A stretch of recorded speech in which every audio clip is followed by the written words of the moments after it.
से हो जाएंगे और फिर उनका मार्गदर्शन करना परमेश्वर की ओर, जो परमेश्वर अपने जीवित जल के जरिए उनको तृप्त करेगा।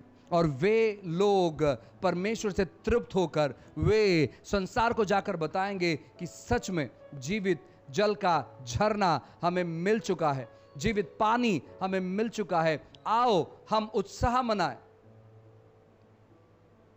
आपका काम है उस फ्लेवर को लोगों के पास लेकर जाना। संसार के चीज और संसार के लोगों के द्वारा प्रभावित मत हो जाए। आज जो जवान लोग हैं वो क्या कहते हैं मालूम है, पास्टर आप थोड़े से पुराने ख्यालात वाले हैं और हम ट्रेंड के हिसाब से चलते हैं। ये ट्रेंड एक दिन आपको इतने ऊंचाई पर लेकर चले जाएगा कि आप अकेले वहां पर रहेंगे, आपके इर्द गिर्द कोई नहीं रहेगा और फिर आप सोचेंगे काश उस समय हमने प्रार्थना चालू किया होता, काश उस समय हम प्रार्थना करते। ऐसे बिल्कुल होने मत दो। आत्मिक जीवन को छोड़कर इस संसारिक जीवन के पीछे मत भागो, क्योंकि वहां पर कुछ नहीं है। वहां पर केवल आपकी बदनामी है, वहां पर आपके साथ गलत व्यवहार होगा।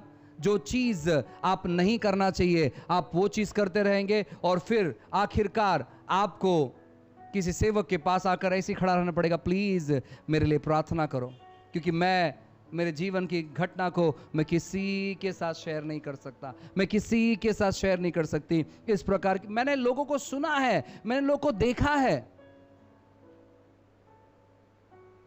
बहुत सारे अच्छे अच्छे लोगों को मैंने देखा है।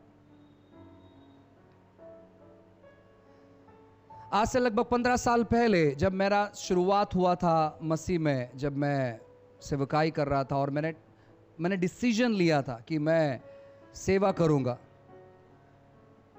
मैं मेरे जॉब से जल्दी छूटता लगभग 5 बजे और मैं लगभग 6 बजे से लेकर रात 12, 1, 2 बजे तक हम लोग सेवकाई करते, क्योंकि हम लोग मुंबई और मुंबई से बहुत दूर दूर चले जाते थे उस समय में।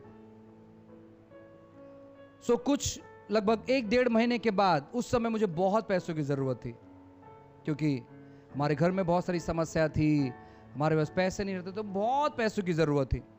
सो एक आदमी, उसने मेरे काम को देखा, क्योंकि वहाँ पर उस पूरे कैंटीन में मैं पूरे कैंटीन को मैं संभालता था। सो उसने मुझे देखा और उसने कहा कि एक बहुत सुंदर जॉब है और वो केवल 4 घंटे का जॉब है। आपको वहाँ पर शाम 5 बजे जाना और 9 बजे छुट्टी आपका। और उसने कहा कि आपको शुरुआत में हम 40,000 रुपये देंगे। अब मैं सुबह 7 बजे से लेकर जब 5 बजे तक मैं काम करता था, मुझे 100 रुपये मिलता था, और ये आदमी 4 घंटे का काम दे रहा है और कह रहे कि आपको 40,000 रुपये हम आपको तनख्वाह देंगे, आप आके आप तुरंत कल से आप ज्वाइन कर लो। मैंने बस 1.5 महीना पहले ही मैंने कहा परमेश्वर में सेवा करूंगा, 5 बजे से लेकर लगभग जितना भी समय रहेगा।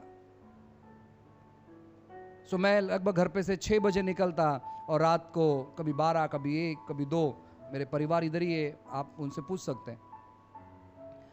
सो मैं कुछ समय के बाद मैं दुविधा में पड़ गया। मैंने कहा यार मैं सुबह 7 बजे से काम करता हूँ 5 बजे तक और लगभग 10 घंटा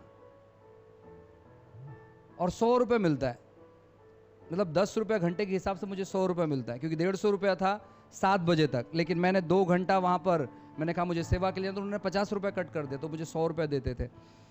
और मैंने कहा फिर अभी 4 घंटा ही काम करना और 40,000। सो मेरे माइंड में नहीं, अच्छा मैं सुबह से लेकर दोपहर तक सेवा करूँगा।